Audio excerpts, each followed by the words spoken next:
Praise the Lord. आप सभी को जय मसीह की। आज की इस रात्रि में एक बार फिर से आज के डेली डिवोशन में आप सभी का वेलकम है। और आइए हम आज के डेली डिवोशन को शुरू करेंगे और प्रभु से प्रार्थना करेंगे। धन्यवाद धन्यवाद धन्यवाद खुदा, धन्यवाद देते पिता परमेश्वर आपके अनुग्रह के लिए, आपकी दया के लिए खुदा, जो आपकी दया और अनुग्रह हम पर बना है। और इसी कारण खुदावंद हम सभी इस जिंदों की दुनिया में जिंदा है खुदा। और रोजी आपको ये भाया के खुदावंद हम सभी मिलकर खुदा आपकी उपस्थिति में आने पाए, आपकी संगति में आने पाए रोजी। जबकि हम आपके वचन को, आपकी बातों को, आपके शब्दों को सुनने जा रहे हैं पिता, अपने आप मनों को हम तैयार करते हैं। हमें देह प्राण आत्मा पर प्रभु जी आप ही का कंट्रोल रहे। और खुदावंद जितने भी भाई बहन और भी आते हैं पिता परमेश्वर, हर एक को आशीषित करना पिता। हम सभी के आत्मिक कान खुलने पाए ताकि खुदावंद हम आपके वचन को देख सकें और वचन को हम सुन सकें और उस पर चलने के लिए आपसे सामर्थ पा सके पिता। अपनी सारी तमाम कमजोरियों को, तमाम उन रुकावटों को, बंधनों को खुदावंद यीशु मसीह आपके नाम से खंडित करते हैं ताकि खुदावंद हमारे और आपके बीच में किसी प्रकार की बाधा ना आने पाए पिता, कोई रुकावट ना आने पाए पिता परमेश्वर। पूरे मन से, पूरी रीति से, संपूर्ण हृदय से खुदावंद हम अपने वचन, आपके वचन पर हम ध्यान दे सके। विशेष तौर से खुदा मैं अपने आप को आपके हाथों में सौंपती हूँ पिता। जैसा आप चाहते हैं खुदावंद ईश्वर, आज आप मेरी अगुवाई करना, पवित्र आत्मा में सहायता करना। प्रभु जी मैं बोलने वाली नहीं, प्रभु जी आप बोले पिता, ताकि खुदावंद आपकी आवाज हम सुन सके, आपकी बातों को सीख सके, आपके जैसे हम बनने पाए पिता, आपके स्वभाव में ढलने पाए। हर एक भाई बहनों को खुदावंद विशेष तौर से मैं आपके हाथों में सुपुर्द करती हूँ पिता। हर एक को प्रभु जी आप ब्लेस करना पिता। हर एक का ध्यान सिर्फ आपकी आवाज पर लगे खुदावंद, मुझे ना देखे बल्कि प्रभु जी मेरे मुख से निकलने वाले आपके शब्दों पर ध्यान दे, आपके शब्दों पर अपने कानों को लगाए। हमारी इस प्रार्थना को पवित्र आत्मा की अगुवाई में प्रभु यीशु मसीह के नाम से मैं मांग लेती हूँ। आमीन आमीन आमीन। Praise the Lord. आप सभी को जय मसीह की। तो आइए प्रभु के वचन में जाने से पहले हम प्रभु की आराधना करेंगे और प्रभु के नाम को महिमा देंगे और उससे प्रार्थना करेंगे। हालेलुया। मैं तुझको पसंद आऊं, मैं तेरे दिल को भाऊं, ऐसा मुझको बना, ऐसा मुझको बना। मैं तुझको पसंद आऊं, मैं तेरे दिल को भाऊं, ऐसा मुझको बना, ऐसा मुझको बना। मेरे अंदर तेरी आदतों को भर दे, मेरे अंदर तेरी चाहतों को भर दे, मेरे अंदर तेरी आदतों को भर दे, मेरे अंदर तेरी चाहतों को भर दे। मैं तुझको पसंद आऊं, मैं तेरे दिल को भाऊं, ऐसा मुझको बना, ऐसा मुझको बना। यीशु मैं ना करूं मेरे मन की, दौड़ूं तेरी मर्जी को, मैं ना करूं मेरे मन की, दौड़ूं तेरी मर्जी को। लग जाए ऐसी लत तेरी, कुछ और ना अब रिझाए, मैं ना करूं मेरे मन की, दौड़ूं तेरी मर्जी को। लग जाए ऐसी लत तेरी, कुछ और ना अब रिझाए, तेरी हर ख्वाहिश को मैं अपनी आदत बना लूं, ऐसा मुझको बना, ऐसा मुझको बना, तेरी हर ख्वाहिश को मैं अपनी आदत बना लूं। ऐसा मुझको बना, ऐसा मुझको बना, मेरे अंदर तेरी आदतों को भर दे, मेरे अंदर तेरी चाहतों को भर दे, मेरे अंदर तेरी आदतों को भर दे, मेरे अंदर तेरी चाहतों को भर दे। मैं तुझको पसंद आऊं, मैं तेरे दिल को भाऊं, ऐसा मुझको बना, ऐसा मुझको बना Yeshu. Hallelujah, praise the lord. हाँ मेरे प्रियो, हम सभी यही प्रार्थना जीवन भर करते रहें कि हाँ प्रभु आप हमें अपने जैसा बनाएं। Praise the Lord. तो आइए आज के वचन में चलेंगे और आज का वचन जो कि पाया जाता है प्रकाशित वाक्य उसका अध्याय 16 उसका 15वां पद। प्रकाशित वाक्य 16 अध्याय और उसका 15वां पद। और यहाँ पर इस प्रकार से लिखा है, देख मैं चोर की नाई आता हूँ, धन्य है वह जो जागता रहता है और अपने वस्त्र की चौकसी करता है कि नंगा ना फिरे और लोग उसका नंगापन ना देखें। आमीन। और इंग्लिश में इस प्रकार से लिखा है, Behold, I come as a thief. Blessed is he that watcheth and keepeth his garments, lest he walk naked and they see the shame. Praise the Lord। और आज का वचन मेरे प्रियो बहुत ही इम्पोर्टेंट है, बहुत ही जरूरी है। और जैसा कि हम जानते हैं कि जैसा कि वचन बताता है कि समय बहुत कम है, अवसर को बहुमूल्य समझो क्योंकि दिन बुरे हैं। अपने आप को अपनी तैयारी के लिए परमेश्वर एक बार फिर से आज हमसे वचन के माध्यम से बात कर रहे हैं कि हमें किस प्रकार से अपने आप को उस आने वाले समय के लिए जब प्रभु का न्याय होगा तब किस प्रकार से हमें अपने आप को तैयार करना है। देख मैं चोर की नाई आता हूँ।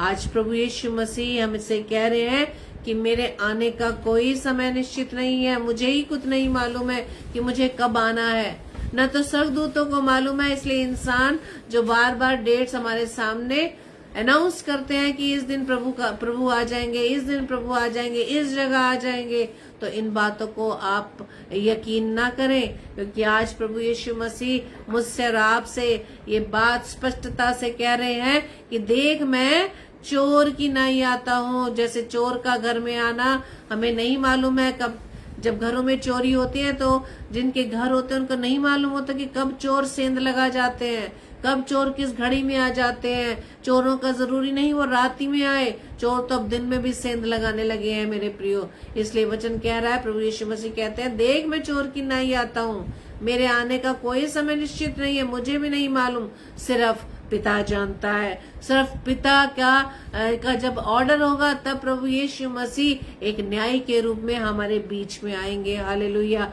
आज के वचन के अनुसार परमेश्वर प्रभु यीशु मसीह हमें वचन से बता रहे हैं कि मैं चोर की नाई आता हूँ। इसलिए ये मत कहें कि बहुत समय अभी पड़ा है, अभी बहुत समय है, देख लेंगे, अरे अभी तो मौज मस्ती के दिन है, अरे अभी तो मजे उड़ाने के दिन है, अरे अभी तो हमने कमाना शुरू किया, अभी तो हमारी जिंदगी में अभी हमें रेस्ट मिला है, अभी तो हम जवानी भर नौकरियों में बच्चों के पालन पोषण में दौड़ते रहे, अब तो जाके हमें रेस्ट मिला है, अब तो हम जाके अपना आराम से रहने पाए।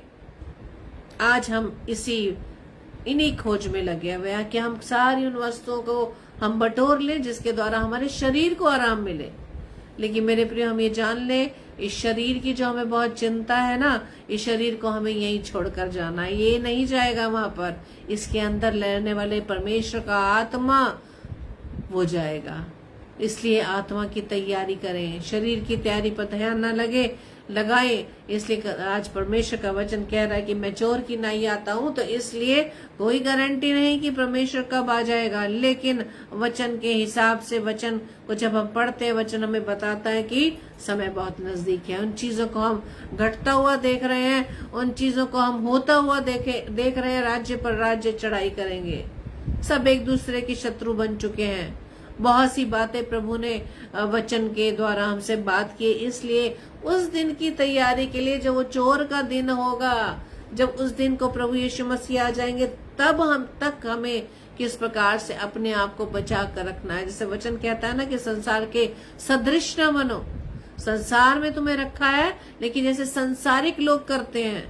संसार से मतलब ये है कि जिनका ध्यान सिर्फ संसार की चकाचौंध में है, जिनका ध्यान परमेश्वर की ओर नहीं है, जिनके पास परमेश्वर के साथ बैठने का समय नहीं है। जबकि वचन हम सुनते हैं, लेकिन फिर भी हमारा मन कहाँ लगा है?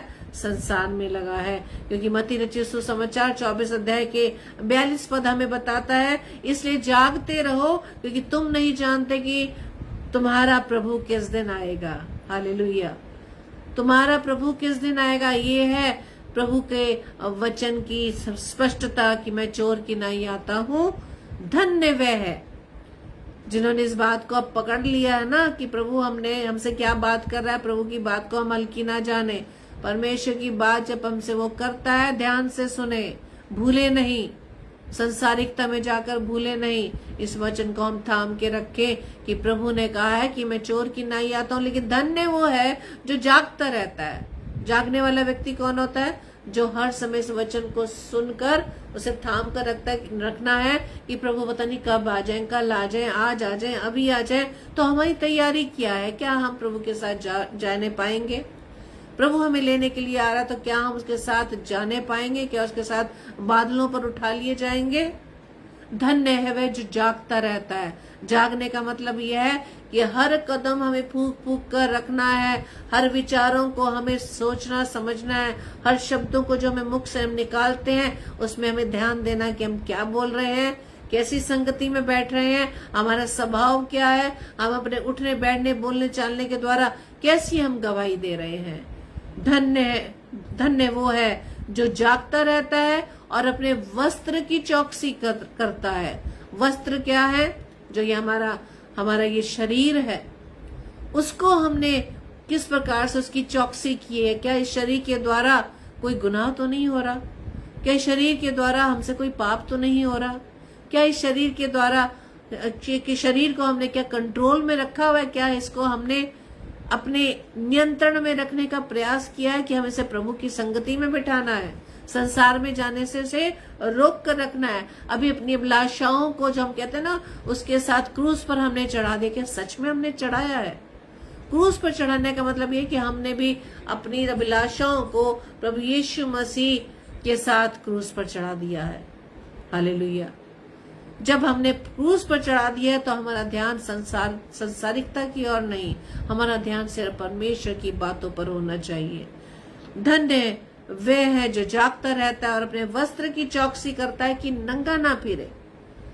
इस नंगा शब्द जो हम पढ़ते हैं, और इसी तरह से प्रकाशित वाक्य 3:18 में भी लिखा है, इसलिए मैं तुझे सम्मति देता हूं कि आग में ताया हुआ सोना मुझसे मोल ले कि धनी हो जाए, और श्वेत वस्त्र ले कि पहनकर तुझे अपने नंगेपन की लज्जा ना हो। इस नंगेपन की लज्जा का मतलब क्या है? क्या जब आदम को प्रभु ने रचा, उसको बनाया, क्या आदम को नंगेपन की परिभाषा जानता था क्या वो? ये नंगापन हमें कब पता चलता है? जब हम पाप में गिर जाते हैं। जैसे कि आदम ने परमेश्वर की आज्ञा का उल्लंघन किया और उसने पाप किया, और जैसे परमेश्वर ने उसे मना किया था कि बस इस वृक्ष का फल मत खाना, उसी अनाज्ञाकारिता में होते हुए उसने उस फल को खाया। उस फल को खाने के बाद क्या हुआ? उसको अपने नंगेपन का एहसास हुआ। कैसे पता चला?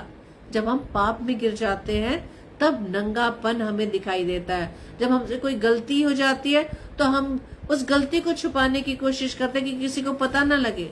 जितने भी अंधकार के काम है, जितने भी पाप हैं वो सिर्फ अंधकार में होते हैं मेरे प्रियो। क्यों छुपके होते हैं? जो कार्य छुपके होते हैं इसका मतलब वो पाप है। परमेश्वर का वचन कहता है अपने वस्त्र की चौकसी कर कि नंगा ना फिरे, कि तू पाप की दशा में ना फिरे। परमेश्वर ने हमारी ही पापों की खातिर अपने जीवन को, अपनी जान को उस क्रूस पर दे दिया। पर प्रभु यीशु मसीह के बलिदान के द्वारा हमें पापों की क्षमा मिली। उसी पाप के कारण जो आदम के द्वारा अनाज्ञाकारिता से हुआ था कि उसने पिता की आज्ञा का पालन नहीं किया, वो पाप कर बैठा और इसी कारण उसका परमेश्वर से अलगाव हो गया।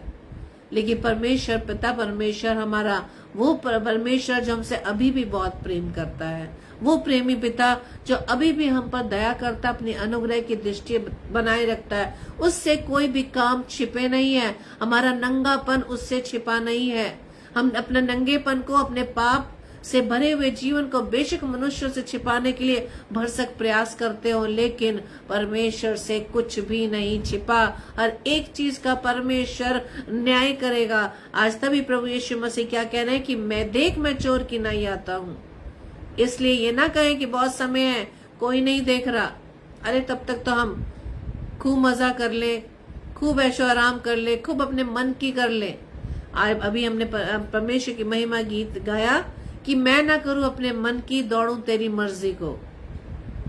कि परमेश्वर मैं अपनी मन की मर्जी को ना पूरा करूं, क्योंकि मन तो क्या चाहता है? दिल मांगे मोर। ये मन में इतनी इच्छाएं हैं कि वो कभी भी खत्म नहीं होते। मन की उठने वाली अभिलाषा सिर्फ शरीर से रिलेटेड होती है। जो सारी अभिलाषाएं जिनकी तरफ हम दौड़ते हैं, क्या उसके द्वारा हमारी आत्मा की उन्नति हो रही है? क्या कुछ स्पिरिचुअल ग्रोथ हो रही है? सिर्फ हम अपने शरीर को आराम देने के लिए, शरीर की इच्छा को पूरा करने के लिए, अपने मन की इच्छाओं को पूरा करने के लिए हम उन शारीरिक कामों को करते हैं। लेकिन परमेश्वर का वचन क्या कहता है कि धन्य वह है जो अपने वस्त्र की चौकसी करता है कि नंगा ना फिरे और लोग उसका नंगापन ना देखें। आज जब हम परमेश्वर के भय में चलते हैं, परमेश्वर के भय से मतलब क्या है? परमेश्वर का भय मतलब ये है कि हाँ, हम परमेश्वर से प्रेम करते हैं। कोई ऐसा कार्य हमारे द्वारा ना हो, कोई ऐसे विचार हमारे मन में ना आए जिसके द्वारा परमेश्वर हमसे ना खुश हो। परमेश्वर हमें ये हमारे विचारों को वो देखता है। परमेश्वर हमारे बाहरी रूप को नहीं देखता। मनुष्य बाहरी रूप को देखते, लेकिन परमेश्वर की दृष्टि कहाँ लगी? हमारे मन पर लगी है। इसलिए परमेश्वर का वचन क्या कह रहा है कि अपने मन की अभिलाषाओं को कंट्रोल में रखो।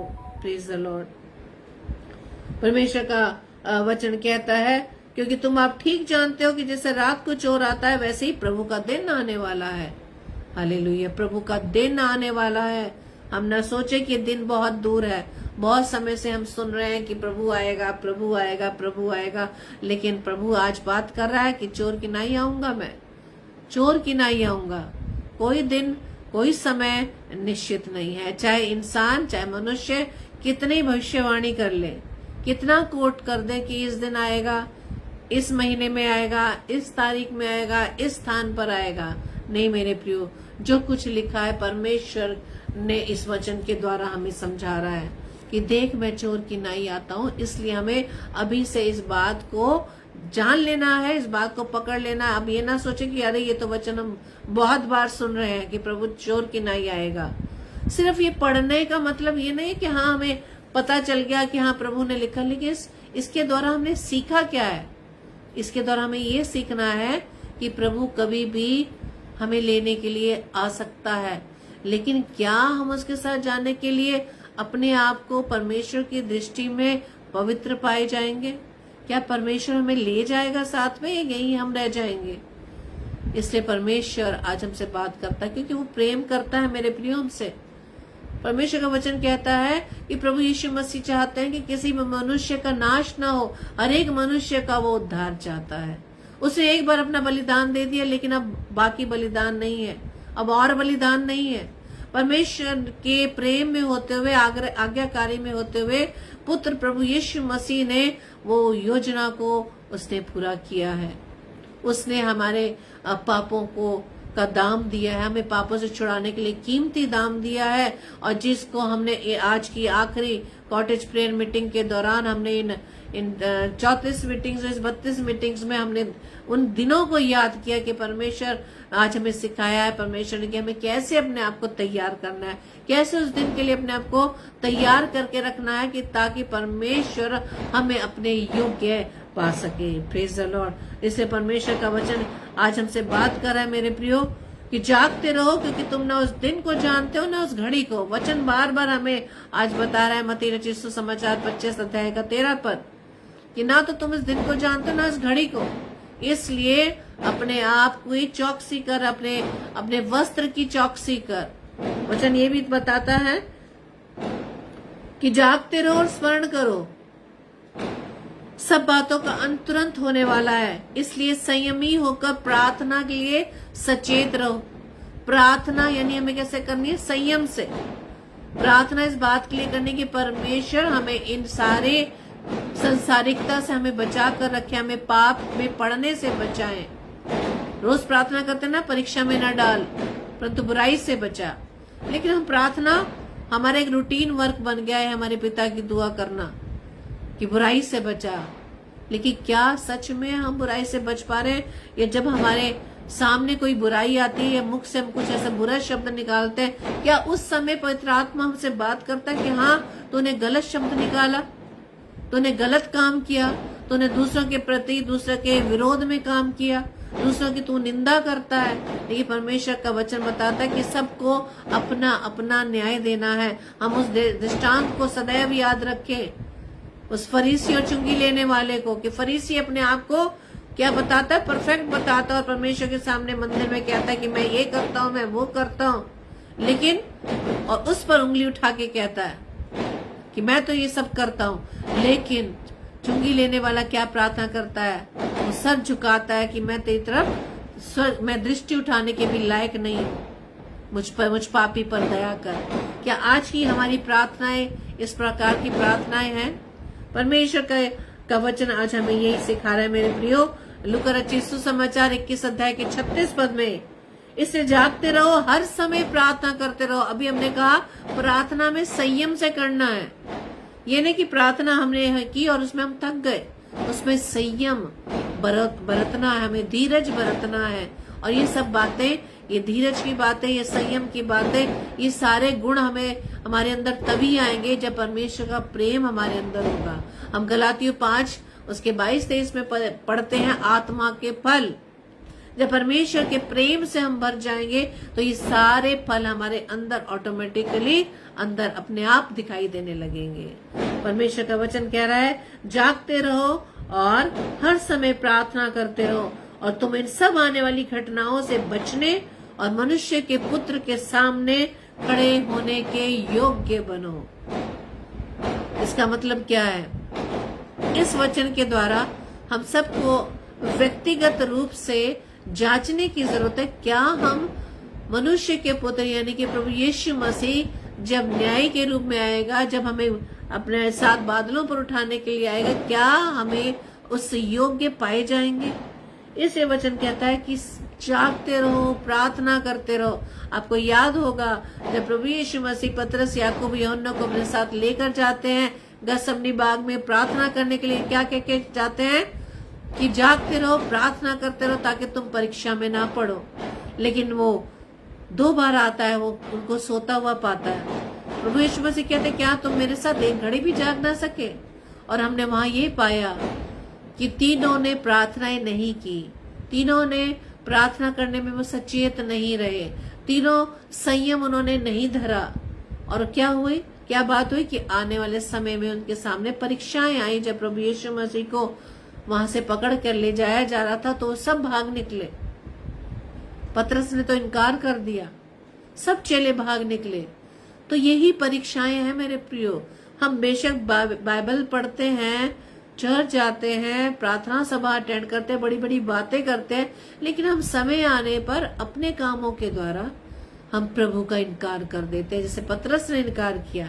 इसलिए तो वचन आज हमें सिखा रहा है कि जागते रहो, प्रार्थना करते रहो, जागते रहो, हर समय प्रार्थना करते रहो, जागते रहो और प्रार्थना कैसे करो? संयम से करो। संयमी होकर प्रार्थना करते रहो, क्योंकि प्रार्थना ही एक ऐसा हथियार है जो हमें इस आने वाले समय में स्ट्रांग बनाएगा, इस आने वाले समय की हर घटनाओं से बचाएगा, आने वाले सारी बाधाओं में हमें स्थिर रखेगा। Praise the Lord. परमेश्वर का वचन कहता है कि प्रभु का दिन चोर की नाई आ जाएगा। दूसरा पत्रस उसका 3 अध्याय इसका 10 पद। तो प्रभु का दिन चोर की नाई आ जाएगा। उस दिन आकाश की बड़ी हड़हड़ाहट के शब्द से जाता रहेगा और तत्व बहुत ही तप्त होकर पिघल जाएंगे और पृथ्वी और उस पर के काम जल जाएंगे। सारे काम जल जाएंगे। हालेलुया। जो हमने जितना बटोरा है, जितना हमने जमा किया, वो सब नष्ट हो जाएंगे। जाएगा क्या? सिर्फ आत्मा जाएगी। आत्मा जाएगा। इस आत्मा की हमें चिंता करने के वचन बताता है कि आत्मा तो तैयार है लेकिन शरीर दुर्बल है। शरीर किन किन बातों में दुर्बल है? क्यों दुर्बल है? परमेश्वर ने तो हमें अपने स्वरूप, अपनी समानता में रचा, लेकिन फिर भी शरीर को हमने क्या कर दिया है? दुर्बल बना दिया है। इन अभिलाषाओं में फंसकर, अपने मन की इच्छा को पूरा करके, अपनी अभिलाषाओं को पूरा करने के चक्कर में हमने शरीर को थका दिया है। हम इतना लोगों के विरोध में इतनी बातें करते हैं, उन निंदाओं को कर करके हम अपने शरीर को थका दिया है कि जब समय आता है वचन को पढ़ने का, प्रार्थना करने का, तो हमें नींद आ जाती है। इसलिए परमेश्वर का वचन क्या कहता है? आत्मा तैयार है लेकिन शरीर दुर्बल है। इस शरीर की दुर्बलता को, इस शरीर की कमजोरी को दूर करने के लिए हमें परमेश्वर की उपस्थिति में जाने की जरूरत है और परमेश्वर के वचन में बने रहने की जरूरत है। इस पर ध्यान देने की जरूरत है, इसको पढ़ने की जरूरत है। जब भी हमें समय मिले मेरे प्रियो, अब वचन पढ़े, सिर्फ वचन पढ़े। अगर आपके मन में ये आता है कि अरे हम वचन तो पढ़ते हैं लेकिन हमें समझ नहीं आता, लेकिन मेरे प्रियो समझाने वाला पवित्र आत्मा आपके पास है। परमेश्वर ने हम सबको सहायक दिया है, पवित्र आत्मा, जिसकी सहायता से हम परमेश्वर के वचन को समझ सकते हैं, सुन सकते हैं। समझाना परमेश्वर का काम है। हमारा सिर्फ काम है परमेश्वर के वचन को पढ़ना। Praise the Lord. परमेश्वर का वचन कहता है, धन्य वो मनुष्य जो व्यवस्था पर दिन रात ध्यान देता है। व्यवस्था की पुस्तक, परमेश्वर का कलाम जो पवित्र आत्मा की प्रेरणा से लिखा गया है, जो हमें परमेश्वर के योग्य बनाने में हमारी सहायता करता है, जो हमें प्रभु यीशु मसीह के स्वभाव में बदलने के लिए हमारी सहायता करता है। Praise the Lord. आज के वचन के अनुसार हम अपने आप को परमेश्वर के सम्मुख लाएं, परमेश्वर से प्रार्थना करें कि हाँ परमेश्वर, जैसा कि आपने आज वचन के द्वारा हमसे बात की है कि देख मैं चोर की नाई आता हूँ, धन्य वो है जो जागता रहता है। हाँ प्रभु, आप हमें ब्लेस करें ताकि हम अपने जीवन में आने वाली इन कामों में, आने वाली इन अभिलाषाओं को में जागृत हो सके कि क्या हमारे लिए अच्छा है। परमेश्वर, हम आपसे प्रार्थना करते हैं कि जैसा कि आज अपने वचन से हमसे बात की कि अपने वस्त्र की चौकसी कर सके, इस शरीर की चौकसी कर सके, जो शरीर खुदावन आपने हमें दिया है। जैसे कि वचन कहता है, क्या तुम नहीं जानते कि तुम्हारा शरीर पवित्र आत्मा का मंदिर है। इस शरीर को हमें परमेश्वर का मंदिर बनाना है। इस शरीर के अंदर परमेश्वर का आत्मा वास करने पाए, इसको हम साफ सुथरा रखें, इसको हम पवित्र बनाए रखें, क्योंकि वो पवित्र है। इसलिए वचन कहता है, प्रभु यीशु मसीह कहते हैं कि पवित्र बनो क्योंकि मैं पवित्र हूँ, मेरा भेजने वाला पवित्र है। हालेलुया। इसलिए हम तभी इसके द्वारा अपने आप को आने वाले समय के लिए तैयार कर सकते हैं। जब भी प्रभु का आगमन हो तो हम तैयार पाए जाएं। आमीन। आइए हम प्रार्थना करें। धन्यवाद, धन्यवाद, धन्यवाद यीशु राजा। धन्यवाद देते पिता परमेश्वर आपके सुंदर कलाम के लिए, जो खुदा आपने वचन के द्वारा हमसे बात की। पिता, हम आपसे प्रार्थना करते खुदावन, जैसे कि आज आपने अपने लिए हमें बार बार प्रभु जी आपने बताया, आज फिर से खुदा आपने बताया कि देखो मेरा समय जो है आने का वो चोर की नाई है। वो हम समय नहीं जानते कि वो कौन सी घड़ी होगी, कौन सा समय होगा, लेकिन खुदा हम आपसे प्रार्थना करते हैं कि आपके वचन के अनुसार हमारे जीवन में ये सब बातें होने पाए कि हम अपने वस्त्र की चौकसी कर सके, हम जागते रहें, हम संयमी होकर प्रार्थना करते रहें ओ पवित्र आत्मा आप हमारी सहायता करना। यदि हम कमजोर पड़ जाते हैं या प्रार्थना करते करते हम ऊबने लगते हैं, हम वचन पढ़ते पढ़ते थकने लगते हैं, पवित्र आत्मा हमारी सहायता करें। हमें ऐसा मन दे ताकि हम हर समय परमेश्वर के वचन पर अपना मन लगा सके, परमेश्वर की व्यवस्था पर दिन रात मन लगा सके। पवित्र आत्मा आप हमारी सहायता करना। जैसा वचन बताता है उसके अनुसार खुदा हम अपने आप को तेरे हाथों में सौंपते हैं। आपकी प्रभुता हमारे जीवन में होने पाए ताकि हमारा जीवन खुदा आपके योग्य बन सके। हमारी सहायता मदद करना पिता परमेश्वर। हमारी हर कमजोरियों को खुदा हम आपके हाथों में सौंपते हैं। हम सबके देह प्राण आत्मा प्रभु जी आपका कंट्रोल है। जितने भाई बहन खुदा आपके वचन को सुन रहे हैं पिता, ये सुनेंगे खुदा, उनके सारे विचारों को खुदा यीशु राजा जो आपके विरोध में जाते हैं उन सभी का प्रभु यीशु मसीह में आपके नाम से खंडन करती हूँ। हमारी इस प्रार्थना को पवित्र आत्मा की अगुवाई में प्रभु यीशु मसीह के नाम से हम मांग लेते हैं। आमीन, आमीन, आमीन। Praise the Lord. जय मसीह।